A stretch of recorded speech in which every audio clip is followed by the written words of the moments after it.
মিয়ানমারের চলমান সংঘাতের জেরে কক্সবাজারের টেকনাফ সীমান্তে নিরাপত্তা ব্যবস্থা আরও জোরদার করেছে বিজিবি। সংঘাত তীব্র হওয়ায় নতুন করে রোহিঙ্গাদের বাংলাদেশে অনুপ্রবেশের আশঙ্কা দেখা দিয়েছে। এই পরিস্থিতিতে নাফ নদী ও সীমান্ত জুড়ে বিজিবি ও কোস্টগার্ডের টহল জোরদার করা হয়েছে। স্থানীয়রা জানান, বৃহস্পতিবার টেকনাফের ওয়াইক্যাং ও নীলা সীমান্তের ওপারে মিয়ানমারের রাখাইনের বলিবাজার ও কুমিরখালী এলাকা থেকে বিস্ফোরণের শব্দ শোনা গেছে। এমন পরিস্থিতিতে টেকনাফের শাহপরীর দ্বীপ, নীলা, ওয়াইক্যাং ও নেটংপাড়া সীমান্ত এলাকায় থমথমে পরিস্থিতি বিরাজ করছে। দর্শক, এই বিষয়ে আরও বিস্তারিত জানাতে আমাদের সঙ্গে যুক্ত হচ্ছেন সহকর্মী ইরফানুল হাসান। ইরফান, সীমান্তের আজকের পরিস্থিতি কেমন দেখতে পাচ্ছেন, আমাদেরকে জানাবেন।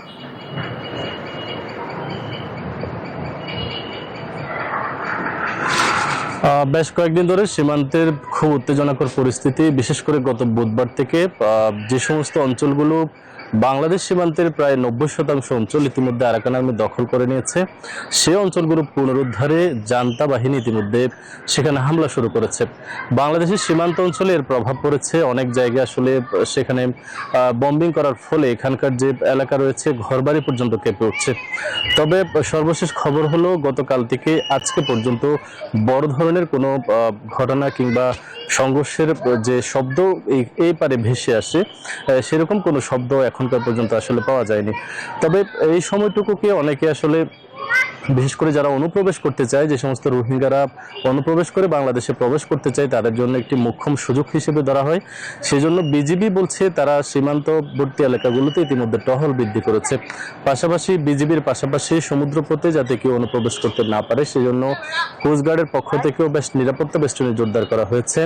এবং এখানকার যারা স্থানীয় মানুষজন রয়েছেন তারা বলছেন যে বিশেষ করে এই সময়গুলোতে তাদের যে ব্যক্তিগত নিরাপত্তা, জীবনের নিরাপত্তাকে যাতে সরকার আসলে প্রাধান্য দিয়ে সেখানে আরো বেশি নিরাপত্তা জোরদার করে, এমনটাই প্রত্যাশা করেছেন তারা।